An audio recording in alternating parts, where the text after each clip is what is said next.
In today's video, we continue to check in on my 17 baby guppies, and we work to reposition some of the live aquatic plants inside my aquarium so they have a better chance of living.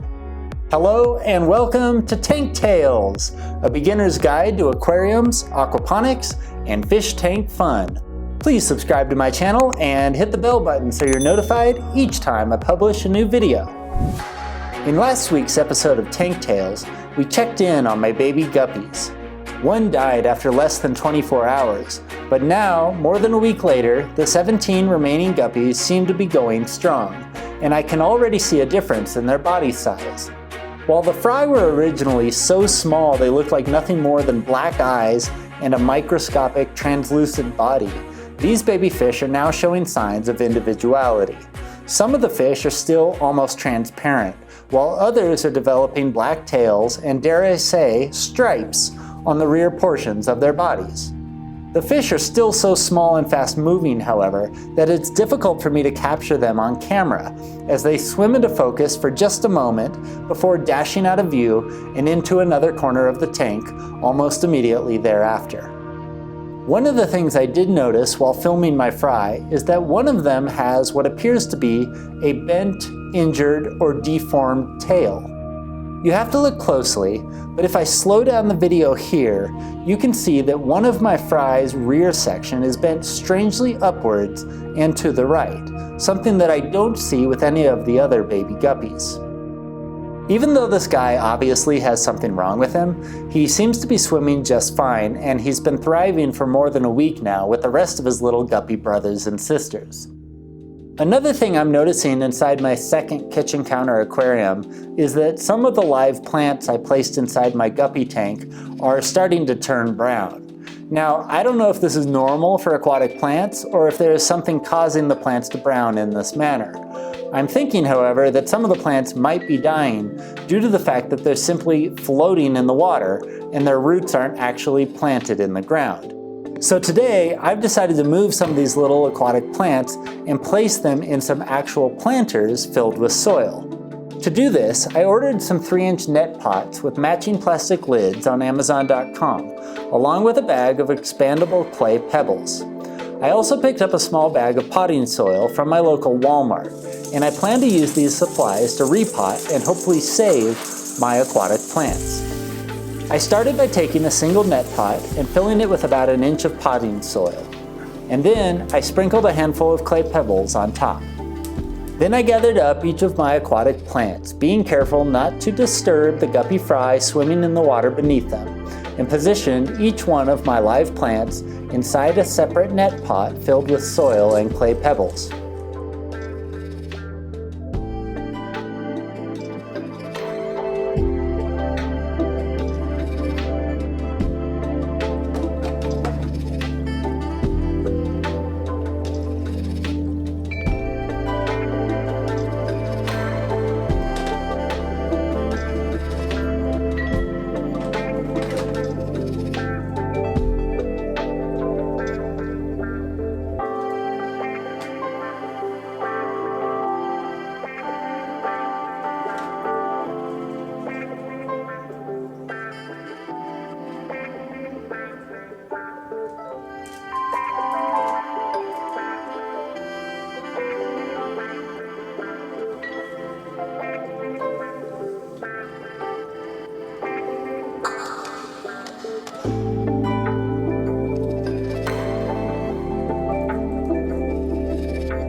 After all of my plants had been potted, I attempted to place the plants back in the water with my guppy fry.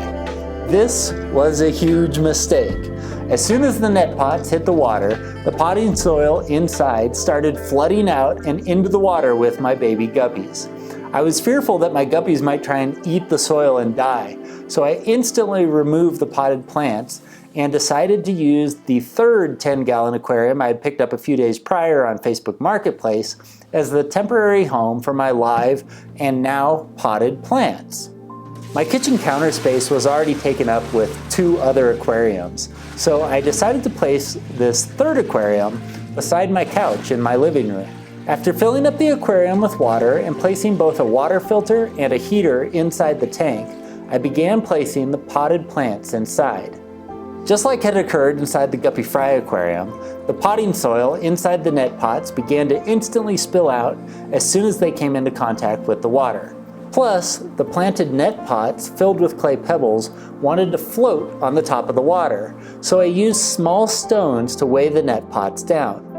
Placing the live plants into this aquarium and positioning them with the rocks on top so that they wouldn't easily float to the top was difficult, but I eventually got all 14 plants into the tank. There was potting soil everywhere now, floating in the water, on top of the tank, and sitting stationary on top of the plants and on the bottom of the aquarium. I used a small fish net to clear out as much of the debris as possible, then cleaned the water filter out more than half a dozen times. Eventually, the water inside the aquarium began to clear, and I hoped that my newly potted plants would now stand a better chance of survival, now that they were growing in soil and positioned upright and reaching toward the light up above.